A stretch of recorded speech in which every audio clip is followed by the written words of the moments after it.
Hi everyone, my name is Garrett English and I'm the Director of Academic Engagement at CVU. And today I'm going to walk you through a study abroad application online through our system, terradotta.com, calbaptist.terradotta.com. So you've logged in with your Lancer Mail, username and password. You've selected the program you want to go to. In this scenario, we're going to go with CVU in Spain. You've selected Apply Now. You've selected your term. So now what do? This is actually the part that's the most confusing for students because there's so much here and it's all over the place and the steps are not very clear. So what I would basically say to start is go through the signature documents in the top right corner. So there's a financial agreement, pre-acceptance, release of liability, student privacy information. Make sure you guys look through each one of those. You've read through them, and in most of the cases with these documents, you're going to have to sign digitally. So basically it's just agreeing on the website, and it will mark it off as received with a check mark. And so you're going to want to make sure you pay attention to that. These are all related to study abroad. They're all part of the process. There's a student privacy information clause as well. This one's more explaining FERPA and how we can release information to your guardians if something were, or your parents or family members, if something were to happen. So just things to do before you study abroad. So once you guys have completed that signature document section, the best thing to do is ignore the recommendation section for now, scroll to the bottom, go to forms, and start with the steps. Just follow the steps. So step 1, study abroad basics. There's some basic questions on why you want to study abroad. What are your motivations? What do you want to gain from this experience? Do you have any other experiences? Make sure you guys answer that truthfully, but you don't have to write an essay. It's pretty simple. We're just kind of trying to see what your background is and how we can support you. So once you finish that, click submit. And if you want to go, if maybe you still need time to do that and you have something come up, click save. Make sure to save it. But when you finish, you definitely want to click submit. So that's also going to check that off in the received corner right here. Obviously, I haven't completed it, so it's not marked as checked or received. But if you save it as well, it will also not show received. But start with step 1, go to step 1A, and just follow the list down. So step 1A, emergency contacts. We need basically whoever we would contact in case there was an emergency overseas that's back in the US. And if you go to the bottom, there's a section on your stateside study abroad provider, emergency contact name and title. Don't put me, don't put Garrett English in there. Put your program that you're working with that has staff here in the US. Who do we get a hold of in the US that knows about your situation that's not at CVU? So if you're going through a university or a program, typically they have staff here back in the US. So make sure you guys find that out. When you're starting to work through the process, you're going to get assigned, an admissions counselor or some type of study abroad advisor. Make sure they're on there. But again, don't put me. This is for us at CVU, so we know who to get a hold of. The disciplinary conduct clearance section. So this is really for student services, student accounts. Basically, as part of the application, we're very thorough. It doesn't mean you're going to be automatically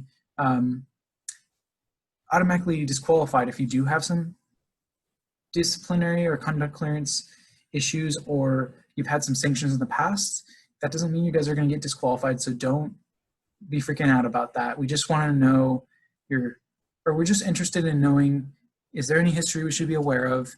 And it's just something we're very thorough with. So there's basically a couple questions where you have to self-select and you can read through these instructions.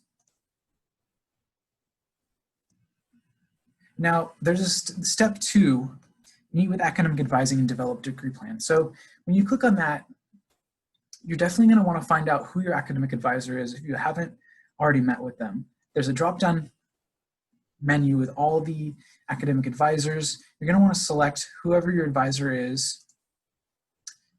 Now, this part of the section is when you actually have to go and meet with your advisor. So we have on there, step 1, schedule an appointment, meet with your academic advisor to discuss your desire to study abroad. So what you're really going to do is you're going to bring a few of the courses that you're interested in taking overseas.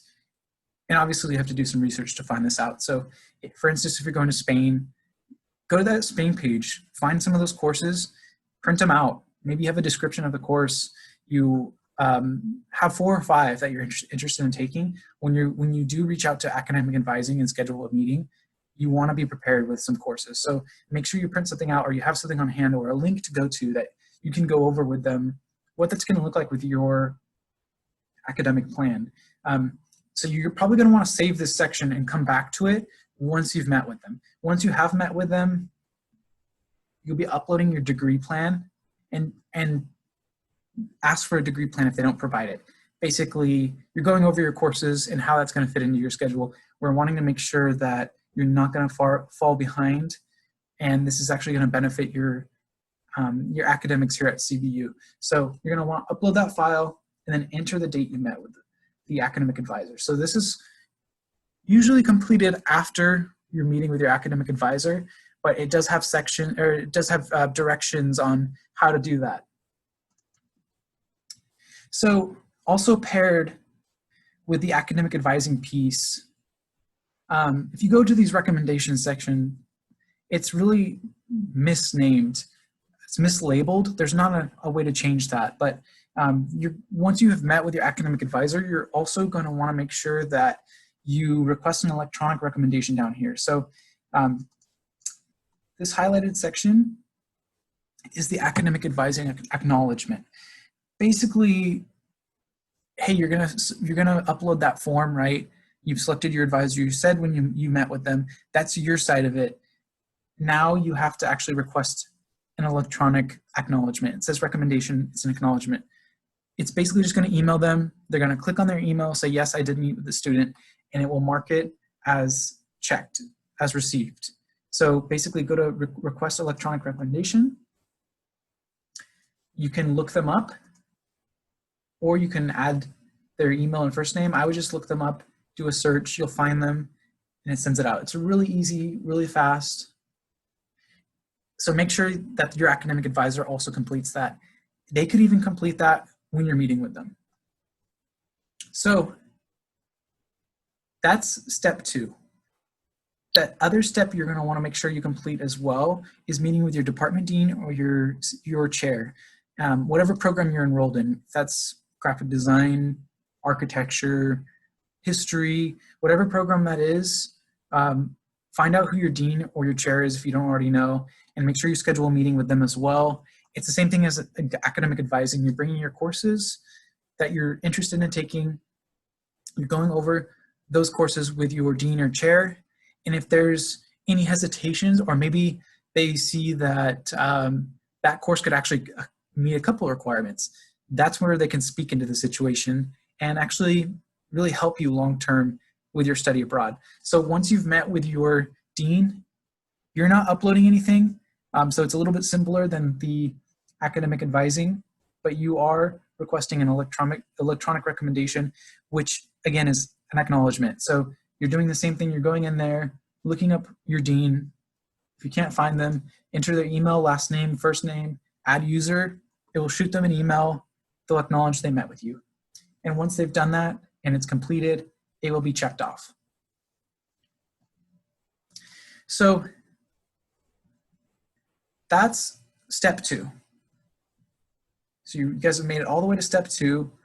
The last major form you need to complete after you've met with academic advising, met with your dean or your chair, is your course list and descriptions. So this is step 3. So basically, you have more of an idea of what you want to take. This is where you upload a list of courses. So if you're only going in the summer, you're typically just going to take one course. Most students take one course. Upload 3 courses.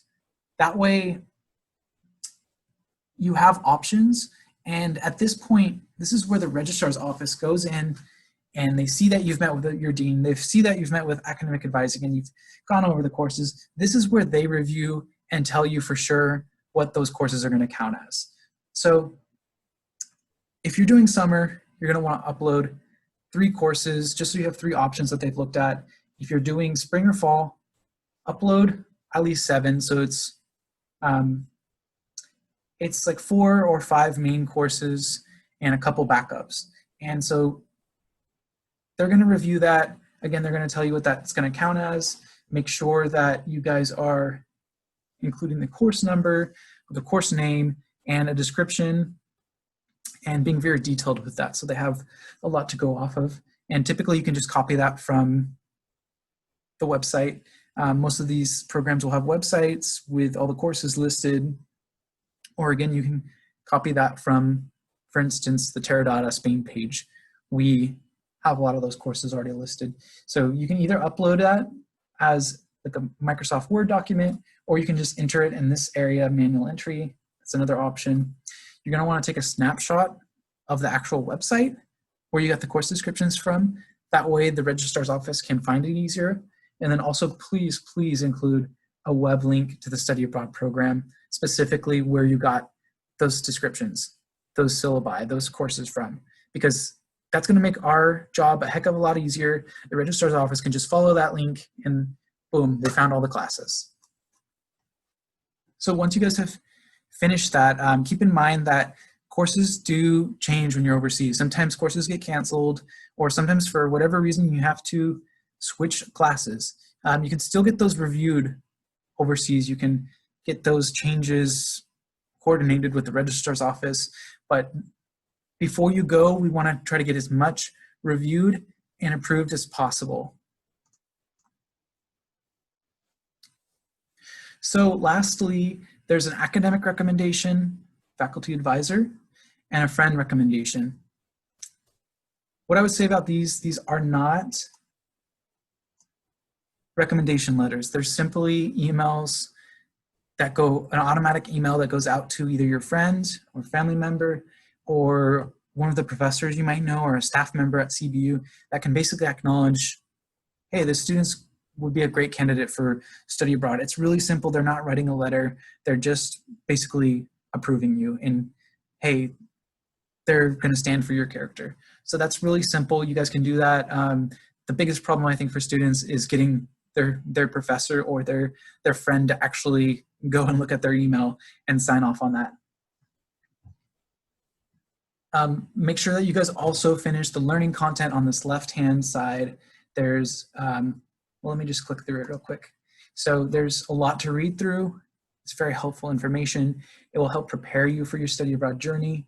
There's a lot of things about culture, culture shock, videos, what not to do, how to prepare, coming back, how do you prepare? Culture isn't just about food. There's a lot more to it, and this will go in depth. One of the things we encourage you guys to do is research, research, research. Make sure that you really look into that country you want to go abroad just to prepare yourself as much as possible. There's also a risk, safety, and health section. There's a specific culture, customs, etiquette section for whatever country you want to go to. And there's a before you go travel documents and checklists. So that's really helpful because there's a lot to do before you go. Finally, there's assessments. Don't worry if you guys don't pass these the first time. They're really for your own benefit and just to test your knowledge and see that you paid attention to the reading.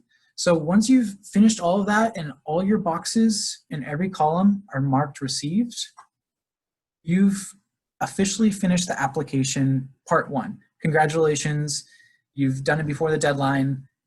You guys are good to go. You're ready to start your study abroad journey. This isn't the end of the process. There are still some more steps, but this is the main steps that you basically have to complete before our study abroad deadlines, which vary by semester.